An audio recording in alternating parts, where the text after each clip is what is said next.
the one, the only, Jalen Rose is with us. And Jalen, I got a bunch of stuff for you today, but let's just quickly go through the matchups on the horse. Let's start with Trae Young against your guy, Chauncey Billups. Who do you think wins? Chauncey Billups. You know that's my guy, member of Bad Boys 2 in Detroit that won the championship in 2004. However, a current player, especially Trae Young, with unlimited range, cannot be losing to a retired player. I have to go with Trae Young with that matchup. Fair enough. How about Tamika, the new Hall of Famer, going up against Mike Conley? Mike Conley's in trouble. Tamika really has game. She's versatile. And the thing about horse people got to sleep on, it ain't just about how you shoot the three. It's about finding your pet shot and keeping possession. Zach LaVine, no dunking against your buddy Paul Pierce. Who's going to win? Greeny, I work with Paul Pierce. That means I get a chance to see him walk. And watching me and him walk look like two 70-year-old men. I'm going with Zach LaVine on this one. But Paul got that post game. I told him, get on that block. Turn over the left shoulder, turn over the right shoulder. And the mid-range is a lost art for the old fellas. You got to play mid-range. Don't just fall in love with the three-point shot. But I'm rooting for my guy Chauncey and obviously rooting for the truth to do well and represent. And then finally, how about CP3 and Allie Quigley? Who do you like?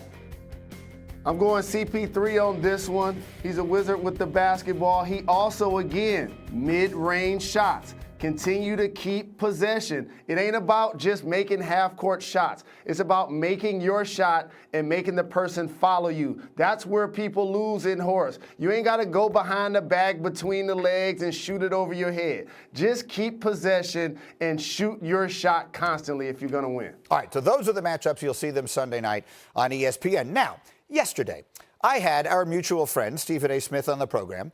I asked him who would win if all the on-air personalities at ESPN were to compete in a game of horse, and he took the opportunity just to take a shot at you. This is what he said. I love my man Jalen Rose, no doubt about it, but he needs to jump on the Peloton or the treadmill with me because that stomach there. I mean, I've been seeing it. Jalen and I gotta talk about that. We gotta talk about that. Jalen, what? Whoa.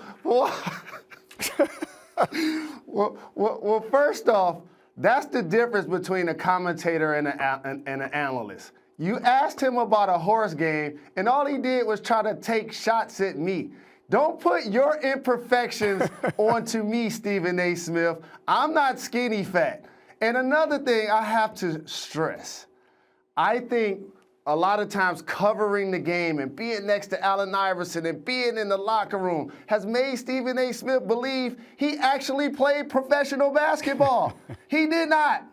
Okay? And I know that ego and that bravado got him walking around. It's weighing him down. It's giving him bad back and sore knees. Greeny, when you see him, ask him this question. What level of high school basketball did he play in New York City? Also ask him this question.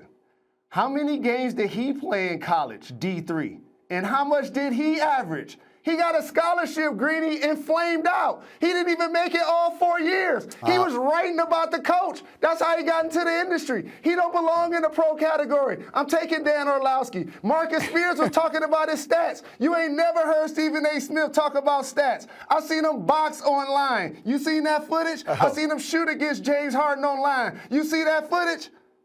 I've seen it, yes. I could roast him from head to toe, but I'm going to wait till he's present. That's my brother, and I love him, but he do not belong in the I played the game category. He's a commentator. If that's the way you talk about people you love, I'd hate to hear the way you talk about people you can't stand, but that's a different conversation for another day. Thank you for watching ESPN on YouTube. For live streaming sports and premium content, subscribe to ESPN+.